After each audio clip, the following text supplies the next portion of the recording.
बात आज की चैनल के कार्यक्रम दावेदारों का में आपका स्वागत है। जैसा आपको मालूम है कि मैं हर रोज किसी न किसी विधानसभा से किसी न किसी पार्टी का एक प्रत्याशी आपके सामने लेके आता हूं जो अपना दावा मजबूती के साथ में आपकी अदालत में पेश करता है।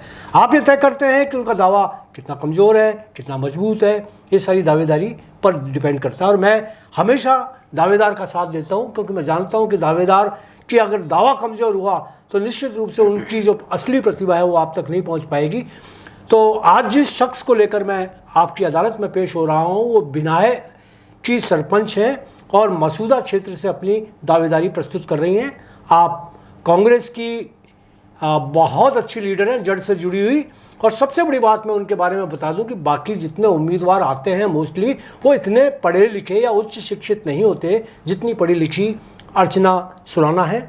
अर्चना सुराना का नाम सुर्खियों में तब आया जब बिनाए से वो पंचायत बनी, बिनाए की सरपंच बनी। और एक बात और बता दूं कि वो डॉक्टरेट की हुई है और उन्होंने गीता पर डॉक्टरेट की है और अब वो डीलिट की जो तैयारी कर रही हैं वो एक अलग तरीके से उनकी स्टडी है। बहुत शिक्षित, उच्च शिक्षित और मजबूत दावेदार आपके सामने मैं ला रहा हूं। सबसे पहले तो मैं पहला सवाल ये पूछना चाहूँगा कि अर्चना जी, जब आप राजनीति में, क्योंकि आपकी पृष्ठभूमि राजनीति की नहीं है, आप जिस परिवार से जुड़ी हुई हैं वो भी राजनीतिक परिवार नहीं है, आप जैन समाज से आती हैं और आपका जो ससुराल है वो मालपुरा में है और आपके जो कल्याण जी का जो मंदिर है उसके आपके हस्बैंड जो है उनके वहाँ जो कहते हैं, उनको क्या कहते हैं, उसको महंत हैं, वो महंत हैं उनसे उनके। तो मैं आपका स्वागत करता हूं और मैं दावेदारी से पहले ये चाहूँगा कि आप अपने बारे में ये बताएं कि आप राजनीति में कैसे आई। सबसे पहले तो मैं बात आज की चैनल में मुझे ये अवसर मिला उसके लिए मैं धन्यवाद देना चाहूँगी। और मैं ये बताना चाहूँगी कि जब से मैं छोटी थी, पिछले 60 सालों से मेरे पिताजी कांग्रेस पार्टी के कर्मठ योद्धा, वरिष्ठ नेता और स्थानीय राजनीति में हमेशा आगे रहे हैं जी। मैंने वो चीज़ें छोटे समय से, बाल्यकाल से ही देखी है कि जब हमारे यहाँ पर बिनाई में एक जगह है पुरानी कोतवाली, सर्व परिचित है, उस जगह से सभी लोग परिचित हैं, तो वहाँ पे कांग्रेस कार्यालय हमेशा वहीं रहता है जी। इस कारण से मैंने ये देखा है हमेशा कि पापा किस तरह से मेरे इस राजनीति में कांग्रेस के कार्यकर्ता के रूप में, योद्धा के रूप में काम करते थे। वहाँ जो भी आते थे उनकी तन मन और धन से सेवा करते थे और आज तक भी कोतवाली ही कार्यालय वहाँ पर है। कांग्रेस का कार्यालय कोतवाली निःशुल्क अपना कार्यालय वहीं खुलता है, चाहे कोई भी वहाँ पर आए कांग्रेस का सिंबल लेके, उसके लिए हम तन मन और धन से समर्पित रहते हैं। पिताजी के बाद में 20 सालों से मैं उस चीज को देख रही हूँ। राजकीय सेवा मैंने बिनाई से ही की है। मैं राजकीय सेवा से स्वैच्छिक सेवानिवृत्ति लेकर के, और मैं बिनाई वाले ग्रामवासियों के आग्रह करने पर जब सरपंच में सामान्य महिला की सीट आई तब लोगों ने मुझे कहा कि मैडम आपको चुनाव लड़ना है, आपको अपनी उम्मीदवारी जतानी है और सरपंच का चुनाव आप लड़ो। उस समय मैंने फिर विचार किया और मैंने ये चीज़ें देखी है, पारिवारिक पृष्ठभूमि रही है मेरी, तो मैंने VRS लेकर के और अपना फॉर्म सरपंच के लिए सबमिट करवाया गांव वालों के आग्रह पे। यहाँ पे एक बात मैं आपको बताना चाहूँगी कि मेरे सामने 10 लोग जो किसी न किसी तरीके से नेता की पत्नियां कह दूं, जनरल महिला की सीट थी और वहां पर उनकी पत्नियों ने अपने आवेदन भरे और उनके सामने मैं 1080 वोटों से विजयी हुई। अच्छे मत आपने प्राप्त किए जी, मतलब ये गांव वालों ने आशीर्वाद दिया मुझे। गांव वालों की इच्छा थी हमेशा कोई ना कोई प्रतिनिधि आकर के उस सीट पर काम करता है जी, और यहाँ पे मैं खुद स्वयं काम करती हूँ। मेरे कोई प्रतिनिधि के रूप में वहाँ मैंने नहीं बिठा रखा है, मैं स्वयं ही जनता के बीच में जाती हूँ, जनता के बीच में अपना काम करती हूँ, उनकी समस्याओं को सुनती हूँ। ये एक बड़ी बात है अर्चना जी, और मैं जनता से जो इस दावेदारी को देख रहे हैं मैं उनको बताना चाहूँगा कि मोस्टली होता यह है कि चाहे किसी भी पद पर कोई महिला हो, उसका पति वो सारा का सारा काम संभालता है और पत्नी जो होती है वो घर के कामकाज में हिस्सा लेती है। और वो ऐसे कहलाते हैं कि ये महिला सरपंच तो ये हैं और वो पुरुष सरपंच वो हो जाते हैं, और उनके पति सरपंच होके प्रधान बन के और बाकी सारी पदों पर भी पति ही आगे रहते हैं, पत्नी पीछे रहती है। लेकिन ये एक सबसे अलग जो दावेदारी पेश हो रही है, वो दावेदारी में ये सबसे बड़ी बात ये है कि ये इनके पति जो खुद राजनेता हैं और प्रधान हैं, लेकिन वो कभी बिनाए आकर इनके पद का, इनके अधिकार क्षेत्र का उपयोग नहीं करते और ना इनके नाम का इस्तेमाल होता है। ये खुद ऑफिस में बैठती हैं, सारे बजट बनवाती हैं, सारा काम जो विकास का होता है ये करती हैं। ये एक बहुत बड़ी बात है, मैं आपको इस बात के लिए भी बधाई देता हूँ। बहुत बहुत धन्यवाद। और मैं ये भी कहना चाहूँगी कि मेरे को कभी भी मेरे घर परिवार किसी ने मना नहीं किया कि तुम ये काम स्वयं क्यों करती हो। मैं पिछले 20 साल से सामाजिक सेवा से जुड़ी हुई हूँ, महावीर इंटरनेशनल में MIF हूँ और बहुत सारी संस्थाओं से मैं जुड़ी हुई हूँ। तो बहुत सारे कैंपों का आयोजन मैंने करवाया। जनता के जो भी पहले से राजनीति में या सरपंच का चुनाव तो अभी 2020 में लड़ा मैंने, जनवरी 2020 में। उससे पूर्व भी जब भी ऐसा मौका मुझे मिलता, चाहे वो समाज सेवा का हो, चाहे 36 कौम की सेवा करने का मौका हो, मेरे स्वर्गीय भाई साहब टीकम चंद जी सुराणा और मेरे स्वर्गीय पिताजी कन्हैया लाल जी सुराणा के ये गुण मुझ में आए हैं और मैं ही उनके पीछे सारा सब कुछ संभालने वाली हूँ। तो मैं ये हमेशा उन लोगों से हमेशा जुड़ी हुई रही।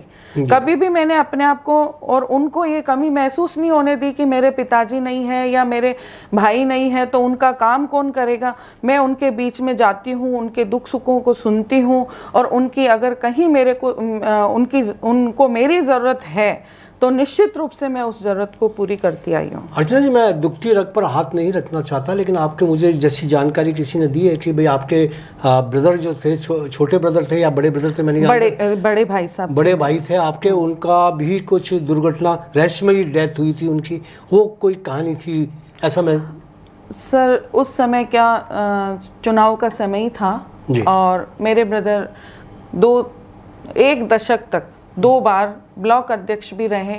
और चूंकि मैंने बताया कि हमारे वहाँ पुरानी कोतवाली सदर बाज़ार भिनाई से ही कार्यालय संचालित होता है, लगभग 1.25 बीघा में वो मकान है हमारा, वो निःशुल्क हम देते हैं। तो भाई भी मेरा राजनीति में था और उसका आज भी इतना प्रभाव है कि मैं कहीं खड़ी होती हूँ तो लोग कहते हैं ये टीकम जी सुराणा की बहन है और मुझे इतना सम्मान मिलता है। और उसने, मेरे भाई साहब ने कम उम्र में, जब तो मैं पढ़ाई करती थी उस समय से ही मेरे भाई साहब इतने एक्टिव थे और उनका ही परिणाम मुझे मिला। क्योंकि कहते हैं ना कि अपने पूर्वजों का या अपने बड़े भाई का, अपने पिता का बेटे को आशीर्वाद मिलता है, तो मैं एक तरह से उनका बेटा ही हूँ और मुझे आशीर्वाद जनता ने दिया। और उस समय वो रूपपुरा एक जगह है बांधनवाड़ा के पास, वहाँ पे 40 फीट गहरी खाई में किसी वजह से गिर गए वो। मैं वो नहीं ज़्यादा जिक्र करूँगी क्योंकि मैं थोड़ी भावुक भी हो जाती हूँ।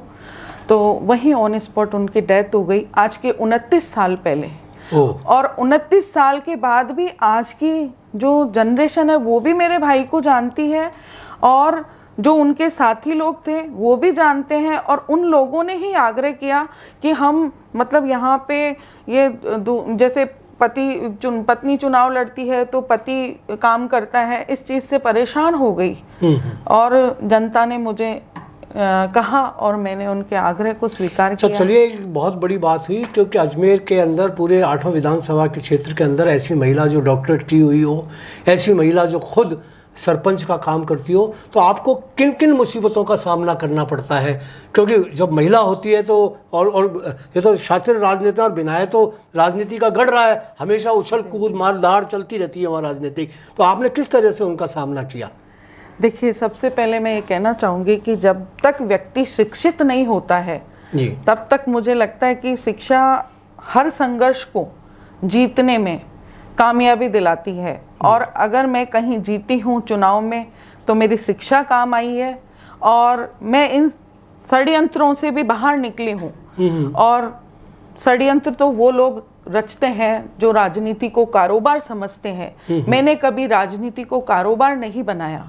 इसलिए मैं इन षड्यंत्रों से बखूबी अपने पूर्वजों के आशीर्वाद से बाहर आ गई और महिला हूँ पर अबला नहीं हूँ।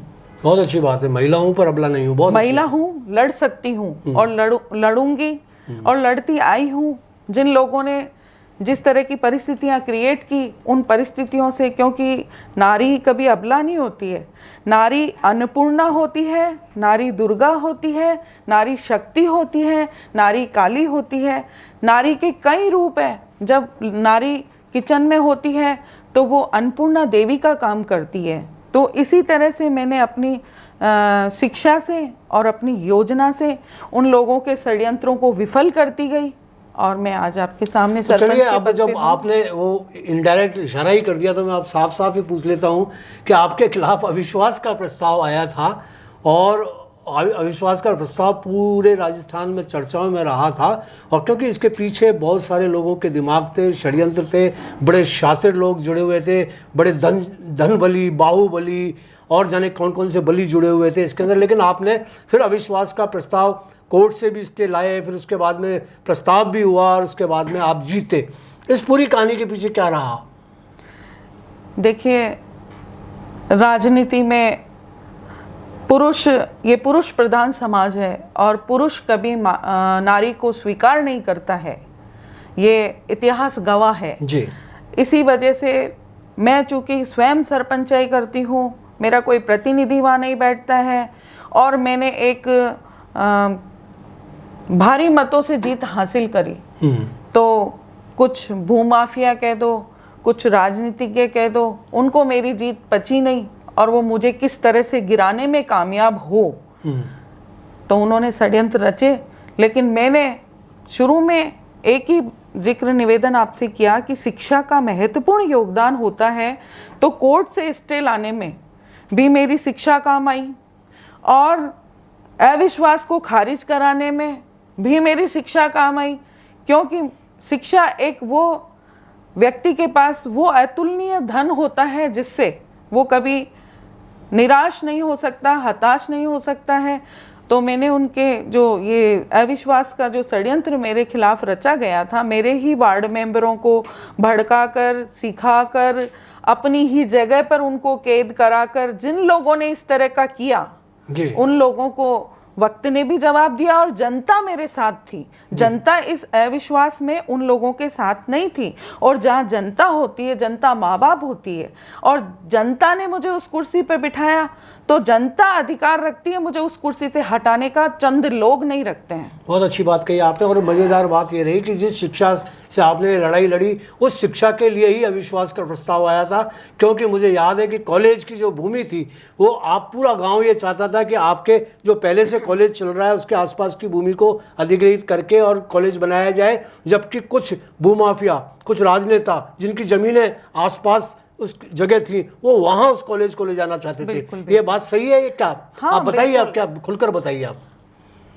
चूंकि माननीय मुख्यमंत्री महोदय गहलोत साहब ने हर ब्लॉक स्तर पे कॉलेज दी और मेरे भी चुनाव के एजेंडे में पहला ये था कि भिनाई में राजकीय महाविद्यालय खुलवाना जी। तो भिनाई में राजकीय महाविद्यालय खुलवाने के लिए हमने निवेदन किया मुख्यमंत्री महोदय से। मुख्यमंत्री महोदय बहुत सरल और सहज हैं। मैं ये कह दूं कि वो देवतुल्य हैं और अपनी जनता का इतना ध्यान रखते हैं। वो राजा हैं और अपनी प्रजा, राजा वही कहलाने का अधिकारी होता है जो प्रजा का ध्यान रखते हैं, तो वो अपनी प्रजा का बहुत ध्यान रखते हैं। इसीलिए कई योजनाएं, अभी उन योजनाओं के बारे में भी अगर आपका प्रश्न होगा तो हम जिक्र करेंगे, लेकिन उन्होंने कॉलेज भिनाई के लिए दिया और भिनाई में ही कॉलेज खुलना चाहिए, लेकिन कुछ लोगों की ज़मीन आसपास थी, कुछ ने खरीद ली। उस जमीन की वैल्यू बढ़ाने के लिए निकटवर्ती ग्राम छचूंद्रा के अंतर्गत उस कॉलेज को ले जाने का प्रयास किया गया और मेरे को गांव ने सरपंच बनाया। मैं गांव की ऋणी हूं कि उस गांव ने मुझ पे भरोसा करके उन मेरे सामने जो खड़े थे उनको विजयी न बनाकर मुझे चुना। तो मुझे उस गांव के लिए कुछ न कुछ करना था, उनके साथ कंधे से कंधा मिलाकर के चलना था। तो वहाँ पर वो जब ये पता चला कि निकटवर्ती ग्राम में कॉलेज के लिए जमीन आवंटित करने का प्रस्ताव स्थानीय प्रशासन के द्वारा माननीय कलेक्टर महोदय को भेज दिया गया, तब ये हमें जानकारी मिली। हमने अनशन किया वहाँ पे, और वो कॉलेज आज भिनाई में चल रही है। आज 600 स्टूडेंट वहाँ पर पढ़ रहे हैं और भिनाई में ही चल रही है। लेकिन इसी की लड़ाई से मुझे अविश्वास जैसे कई समस्याओं का सामना मुझे करना पड़ा। चलिए, ये बात हुई तो आपने अपना एक सवाल पहले बीच में छोड़ दिया। मैं उस सवाल को पूछना ही चाहूँगा कि आपके ज़माने में आपके विनायक की किस तरीके से आपने तरक्की की, सुरक्षा दी और सुविधाओं से उसको संपन्न किया। कौन कौन से ऐसे काम थे जो आपकी दावेदारी में, अब जब आप विधायक की दावेदारी कर रही हैं, वो उस सवाल को भी पूछूंगा, लेकिन आप संक्षिप्त में ये बताएं कि आपने किस तरीके से विनायक को उज्ज्वल करने के लिए अपने प्रयास किए। बिल्कुल, जैसे पहले की बात कहूँ कि जब 2000 से मैं सामाजिक सेवा करती आई हूँ, तो मेरे समाज में, मेरे परिवार में, मेरे गांव में, पूरा गांव मेरा परिवार है। और उस परिवार को चाहे शिक्षा के क्षेत्र में हो, चाहे किसी भी योजना का फ़ायदा पहुंचाने का हो, चाहे महावीर इंटरनेशनल माध्यम बने, चाहे कोई कैंप माध्यम बने, चाहे उनका कहीं कोई काम अटक रहा हो, कलेक्टर साहब के यहाँ पे काम अटक रहा हो, जिला परिषद में काम अटक रहा हो, पंचायत में काम रुक रहा हो, तो उसको मैं बिल्कुल उनके साथ जाकर के उनका काम करवाती थी। जयपुर से भी कोई काम अटक रहा होता था तो मैं करवाती थी। कोई हॉस्पिटल का काम हो, कोई किसी भी तरह की मदद की ज़रूरत हो, तो मैं हमेशा उनके साथ में खड़ी रहती थी। यहाँ तक कि मेरे जैन समाज से बिलोंग करती हूँ, जैन समाज के साथ भी मैं पूरी तरह से खड़ी रहती आई हूँ। अब आपका क्या, जैसे आपकी विधायक की दावेदारी है, तो मैं ये जानना चाहूँगा कि अब मतलब असली इंटरव्यू तो मैं अब शुरू कर रहा हूँ आपका, जिसमें मैं ऐसे सवाल पूछना चाहूँगा कि आपकी दावेदारी के पीछे मकसद क्या है। आप सेवा करना चाहती हैं तो सेवा तो आपने सरपंच रह के भी की, आप और दूसरी जगह से भी कर सकते हैं, प्राइवेट घर से भी बैठ के कर सकते हैं, लेकिन आप विधायक शब्द का यूज़ करना चाहती हैं कि विधायक आपके नाम के साथ जुड़े। इसके पीछे कहाँ आपके पास कोई वो है? जी, सबसे पहले मैं कहना चाहूँगी कि जो अभी विधानसभा के चुनाव आने वाले हैं, उसमें स्थानीयवाद का प्रबल नारा हमारे मसूदा विधानसभा क्षेत्र में चल रहा है। जी, क्योंकि मैं अभी सरपंच हूँ, मैंने गांव में काम भी कराए हैं, और स्थानीयवाद की जो ये नारा चल रहा है उसको देखते हुए मैं लोकल हूँ, और लोकल होने के साथ साथ उस क्षेत्र की समस्याओं की जानकारी हमको होनी चाहिए। बाहर से कोई भी आ जाता है, उसको थोप दिया जाता है जनता पे, और उसको समस्या का पता ही नहीं होता है, वो जनता से रूबरू ही नहीं होते हैं। ऐसी स्थिति में अगर मैं लोकल हूँ, वहाँ की स्थानीय हूँ, पढ़ी लिखी हूँ, और इसके साथ साथ हमारी कांग्रेस सरकार के चुनावी एजेंडे में भी है कि महिलाओं की भागीदारी सुनिश्चित की गई है।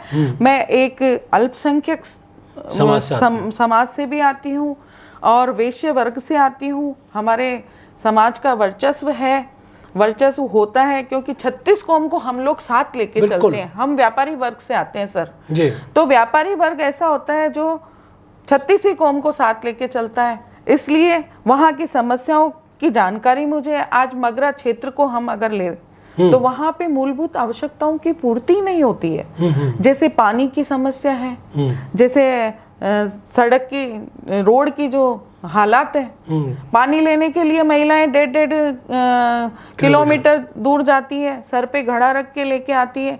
ये आज आज़ादी के 75 साल के बाद भी अगर हमारी मूलभूत सुविधाओं की बिजली, कमी पानी, है, सड़क, ये तो मूलभूत है। तो इससे ही वंचित है लोग। तो जब तक स्थानीय व्यक्ति की भागीदारी नहीं होगी, एक शिक्षित व्यक्ति की भागीदारी नहीं होगी, तब तक ये समस्याएं सुलझने वाली नहीं है। अर्चना जी, मगरा क्षेत्र का विकास भी नहीं हो पाया, ऐसा सुनते हैं। कांग्रेस आई, बीजेपी आई, कई राज आए, कई विधायक आए, लेकिन मगरा की जो समस्याएं वो ज्यों की त्यों बनी रही। मगरा के लिए कोई ने नेतृत्व नहीं किया, चाहे वो ब्यावर क्षेत्र का के नेता हो, चाहे वो मसूदा के हो, केकड़ी के हो, किसी ने मगरा क्षेत्र को देखा नहीं। आप क्या योजना रखती हैं? जैसे वो वहाँ बेरोजगार लोग हैं, वहाँ कुछ लोग पथभ्रष्ट भी हो रहे हैं, कुछ इस तरीके से, तो बहुत कुछ वो चल रहा है। आप क्या योजना रखती हैं? देखिए, सबसे पहले तो वहाँ की मूलभूत आवश्यकताओं की पूर्ति मैं करवाऊंगी जी। अगर मुझे मौका मिलता है, मुझे पार्टी मौका देती है, तो मूलभूत आवश्यकताओं की पूर्ति करवाऊंगी। उसके बाद रोजगार की बात आती है। अगर रोजगार नहीं होगा तो दूसरे काम धंधे ही होंगे, बिल्कुल बिल्कुल उल जलूल काम ही होंगे। और उल जलूल काम से दूर रखने के लिए वहाँ अच्छी शिक्षा होनी जरूरी है। अच्छी रोजगार के साधन तब उपलब्ध करवाएंगे जब व्यक्ति शिक्षित होगा। अब वो जब शुरू से ही वो टीवी से ही अनभिज्ञ है, वो एलईडी से अनभिज्ञ हैं वो लोग, तो ऐसे लोगों के बीच में जाकर के स्वयं जब तक चुनिंदा जनप्रतिनिधि वहाँ पर उपस्थित नहीं होंगे, उनकी समस्याओं को जानेंगे नहीं, तब तक वो काम नहीं कर पाएंगे। तो मैं वो सारी योजनाएं इन लोगों के लिए लेके आऊँगी। अगर मुझे जनता चुनती है और मुझे पार्टी मौका देती है तो निश्चित रूप से ये लोकतंत्र है और लोकतंत्र में सपना देखने का अधिकार सबको है। सपना देखने का अधिकार भी सबको है, सपना पूरा करने का अधिकार भी सबको है। और आप एक सशक्त दावेदार हैं, इसमें कोई दो राय नहीं।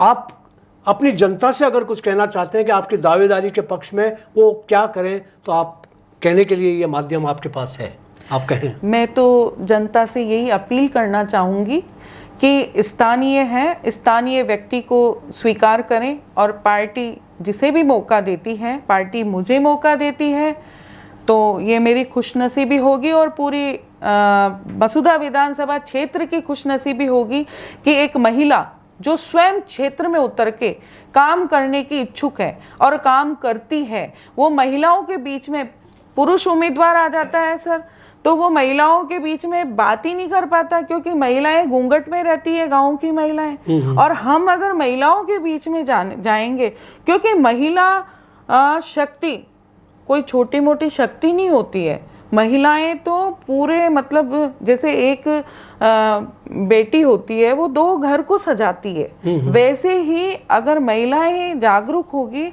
तो पूरा एरिया चमक उठेगा, पूरा एरिया, पूरा घर, पूरा गांव का विकास होगा। मैं यही अपील करना चाहूँगी कि मुझे मौका दें। और अर्चना जी, यहाँ एक और सवाल मैं पूछना चाहूँगा कि जब आप सरपंच के रूप में आपने बिनाय के अंदर जब काम किया, तो जब जनता को जो उम्मीदें थी उस पर आप कैसे खरी उतरी? आपने उनके विकास के लिए, अपने चुनाव क्षेत्र के विकास के लिए क्या क्या काम किए? जी, मैं ये बताना चाहूँगी यहाँ पर कि सरपंच बनने के तुरंत बाद गांव में सबसे इम्पॉर्टेंट होता है सफाई की व्यवस्था। सफाई की व्यवस्था आज भी जो नगर पालिका तर्ज पर हमारे वहाँ गाड़ी आती है, सफाई होती है, और इतनी अच्छी सफाई व्यवस्था कि गांव में कहीं कचरा नज़र ही नहीं आएगा।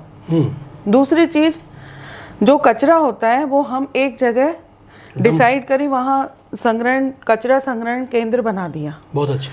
तो वहाँ से क्या है कि अब अभी मेरा कार्यकाल बाकी है जी। तो इसमें हम ये करने वाले हैं कि डिस्पोजल जो चीज़ें होती हैं उनसे भी किस तरह से उसका कोई क्लासिफिकेशन करके और उसका यूज़ कर लें। बिल्कुल राइट, वो चीज़ हम कर रहे हैं। दूसरा, इतना कीचड़ नज़र आता था, चाहे मंत्री वहाँ से निकले, चाहे कोई विधायक वहाँ से निकले, चाहे कोई अधिकारी वहाँ से निकले, उन सड़कों का हमने निर्माण करवाया है। और अब तक मैंने 4 साल में 4 करोड़ 38 लाख रुपए का काम करवाया है। इसके साथ ही पूर्व सरपंच जो थे उन्होंने एसबीएम का भुगतान नहीं करवाया था जी, तो मैंने कम से कम 1400 परिवारों को एसबीएम का भुगतान, जिसकी राशि है 1 करोड़ 64 लाख कुछ रुपए, ये मैंने अपने 4 साल के कार्यकाल में करवाया। इसके साथ साथ बहुत सारे कैंप लगवाए, बहुत सारे ये जो राजस्थान सरकार की हमारी योजनाएं हैं, जो हमारे सीएम साहब इतनी सारी योजनाएं ला रहे हैं, जिसमें 8 अभी हम 11 तारीख को शुरू करने वाले हैं इंदिरा रसोई योजना, जो हर पंचायत स्तर पे होने वाली है शुरू। तो हमारे यहाँ पंचायत में 8 रुपए में गांव के लोगों को भोजन मिलेगा, गरीब लोगों को, वो है फूड पैकेट्स। ये सारी योजनाएं जो है, मुख्यमंत्री चिरंजीवी योजनाएं, हमारे गहलोत साहब कांग्रेस सरकार के जो मुख्यमंत्री हैं वो अपनी प्रजा का इतना अच्छा ध्यान रख रहे हैं, तो वो सब योजनाओं से मैं अपने गांव के प्रत्येक घर को लाभ पहुंचवाती हूँ। व्यक्तिगत रूप से उनको जोड़ने के लिए आग्रह करती हूँ। कोई अगर वंचित भी रह जाता है तो उसके लिए पूरा मैं प्रयास करती हूँ। इस तरह हम जो हमारी राजस्थान सरकार योजनाएं ला रही है उनका पूरा फ़ायदा मेरी जनता को मिल रहा है और मेरी जनता खुश है। इधर नरेगा का जो भुगतान पहले 50-60 रुपये होता था पूर्व सरपंच के टाइम में, अब 180, 190, 170 रुपये जब प्रतिदिन के 1 दिन का ये पैसा जब जनता के खाते में जाता है तो वो जो गरीब किसान होते हैं, मजदूर होते हैं, उनके चेहरे पे वो खुशी आती है। तो मैंने कई सारे इस तरह की काम किए हैं और कर रही हूँ। जनता ने मुझे मौका दिया है तो मुझे बहुत खुशी होती है उनके चेहरे पे खुशी देखते हो। अच्छी बात है कि चेहरे की खुशी देखकर आपको खुशी होती है और आपके चेहरे पे खुशी आए, इसीलिए मैंने इस कार्यक्रम में आपको बुलाया कि आप अपनी दावेदारी कर सकें। आप बहुत अच्छी दावेदारी कर रहे हैं। ये हैं अर्चना सुराना, जिन्होंने अपनी मजबूती से दावेदारी प्रस्तुत की।